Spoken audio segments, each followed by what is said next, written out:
Hey everybody, how's it going? So, last couple days, I tell you what. 2 days ago, I had surgery to remove a kidney stone, which was a complete shock.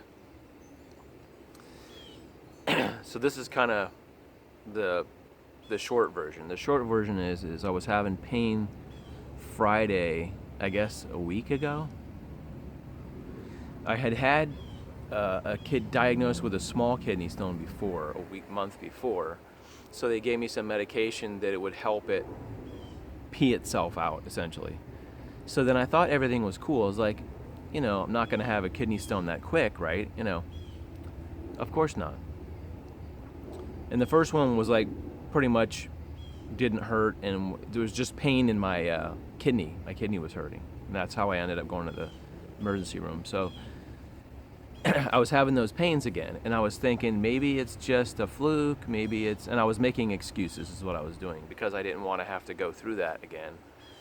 And I probably waited a couple days too long. I waited through Christmas and just thought, maybe it'll go away, and maybe it's just another small stone, essentially. It was like 6 millimeters was the original one, so it's very small, maybe the size of a BB is how small the original one was. And then I didn't want to go to the hospital, really. I mean, I don't think anybody wants to go. But the pain kept getting worse in my back. I was just having hours of pain, waves of, it feels like stabbing, burning pain in your back. So I go to the emergency room. I'm so disoriented. I can't even hardly remember. I think it was Tuesday. I went to the emergency room, and they put you in the room. They say we're going to do a CAT scan. The CAT scan comes back. Doctor comes in. You've got a 10 millimeter stone, and we're going to have that removed. And at that point, yeah, all fun and games were over, and I was thinking, oh, this is not going to be good, because I was pretty sure they were going to have to go in through your penis with instrumentation and take it out, because I've seen I've looked it up to see how they do that, and sometimes they pulverize it with a machine, and then you pee out the small pieces. And then in this case, the doctor said, this is pretty big, it's causing your kidneys to swell up, you're having the pain because you can't urinate, and you need to get in. So I'm like, oh great. So he goes, I'm gonna have to admit you immediately. So like that was pretty much a shot to the face. So I'm trying to shorten this up a little bit. So I get admitted to the hospital. This is something like 5 o'clock on a Tuesday. And so they say, we're gonna have you scheduled for surgery tomorrow. And I'm like, great. Like I said, once again, it's instruments up your penis, which I don't know which is worse, is if they cut you open or if they insert things up your penis, to stay in clinical terms. So I'm smiling about it now, but it's not fucking funny at all.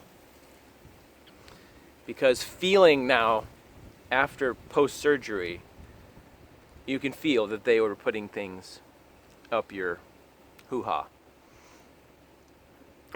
So I'm scheduled for surgery the next day. They said it's going to be 5:30. I'm like, okay. So I'm just sitting in the hospital waiting all night. Couldn't sleep very well. They got me on the stupid IV thing. You can't walk around. It's very boring. I took my phone with me, and I streamed movies, and I had headphones. And all I could do is really just sit in bed all day and just wait.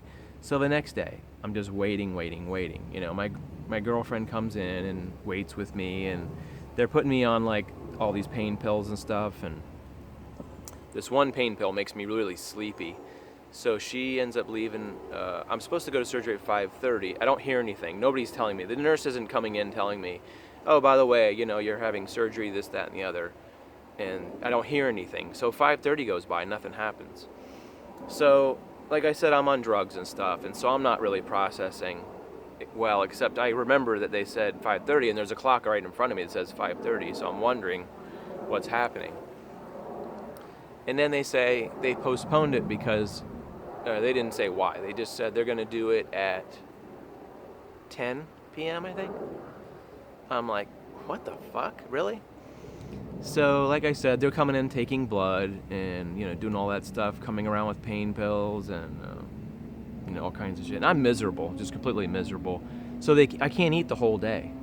From the Tuesday, I ate breakfast. I hadn't eaten all day. I can't drink all day either. So I'm just sitting around, not eating and drinking. I don't know if you've ever tried that. Try not eating or drinking for a whole day.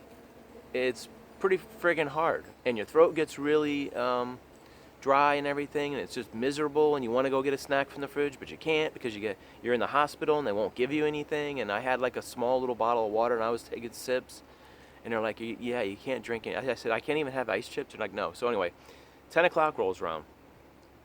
The guy comes to pick me up. I jump on the transport thing. They roll me down. They start asking me a bunch of questions. Have you ever had cancer? Have you ever had this? Do you have diabetes? Do you have this? Do you have a blood clot? Do you have a heart condition?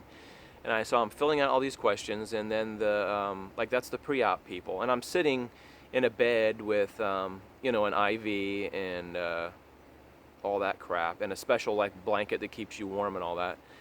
And of course, I'm like in a gown, naked, which makes you feel really weird to begin. I'm not naked. I got a gown on, but I have no underwear on and no pants, and that makes you feel sort of demasculated.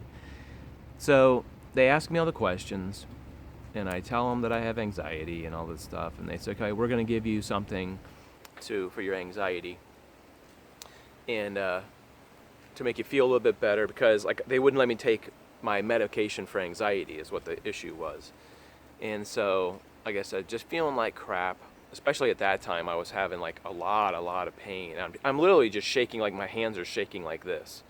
And I can't take any anxiety medicine. And I'm about to go into surgery, and I'm just like freaking out. And like I said, they ask you a million questions, but you're like all doped up on morphine and stuff, which is like ridiculous. They're relying on your information. And I was kind of like, don't you guys have this stuff in the chart? I've already answered all these questions. They're like, yeah, we want to go over it. So I'm all ready, right? They've got the oxygen on me, that oxygen thing. The IV's all hooked up. They've got me medded up, like pre-medicated to go into anesthesia. And the doctor comes back. He's a really cool doctor, and he goes, I just had an emergency. They said they're going to have to cancel this, man, and we're going to have to do it tomorrow. He goes, it's a circus in here. He's about he looks about 60. He might have been like 50-something, but he looked like about a 60-year-old guy. Real nice doctor. Was like, we're going to have to do it tomorrow. And I'm just thinking to myself, like, I'm so drugged up, though, but I'm thinking to myself, is this for real? I think what happened is an emergency guy came in who had some severe back trauma, and they had to use the anesthesiologist for that case, because all I could see was like literally just one surgery that night in that surgery center. And that's what I was trying to put together, is they don't have a lot of surgery. They're all scheduled in the mornings, If you have a nighttime surgery, it's usually more of emergency surgery, where they have to, page a doctor or call them and say, hey, we need to get this guy operated on because he's bleeding to death or something. So, yeah, doctors are usually doing surgery, 7 a.m., 10 a.m. So he says, I'm sorry, we'll do it tomorrow. And I'm like, I can't believe it. So I get wheeled back to my room. This is postponed twice. So I'm feeling like shit that night, and I'm having pains, and I woke up at 2 o'clock in the morning, extreme pain. Like I said, somebody stabbing me in the back with it. And I'm not exaggerating. I'm not exaggerating on that pain level. The nurse asked me what kind of pain level I had. 1 out of 10. And I'm having hiccups too, periodically. There goes another one. I'm having hiccup fits, but I wasn't having them before, but now I'm having them. I'm just hiccuping for like an hour at a time. So they said, what pain level you have? I said it's about a 25. And I wasn't kidding. Couldn't sleep all that night.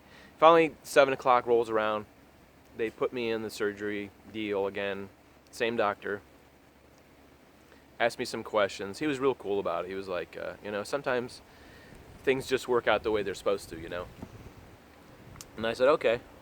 So, they wheeled me in the operating room, and then, before you know it, next thing I know, I'm waking up in the recovery, sitting next to a lady. I'm not sure, what the deal was. She was just, typing on a computer.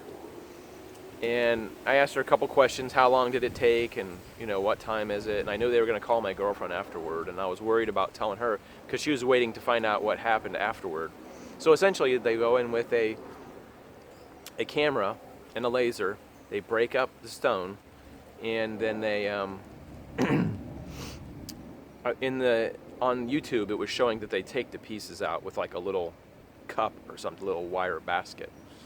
And I guess in some cases they do that, but they also want to make sure that the rest of it leaves your ureter, which is between your kidney and your bladder. And so what has been post-surgery has been a friggin' nightmare, because every time you go to the bathroom, it's very painful, very, very painful. And I can literally feel my kidney. It's so tender that as the liquid comes out of my kidney, like pouring out of like a cup, I can literally feel every ounce of that coming out of my back. It's just miserable.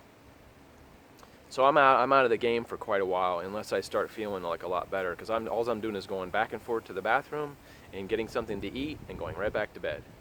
And so I don't know how long I'm going to be out. Could be a week. I'm supposed to see the doctor in a week. It could be more. I don't know. I'm just hoping that this sort of accelerates, you know. It's been, I guess you don't expect surgery to be exciting and fun, but it was just a miserable experience. And it wasn't just the pain, and it was like some of the nurses were real jerks, and you know, they got a hard job and everything, but some of the nurses act like they just don't care about your personal health, and it sort of sucked.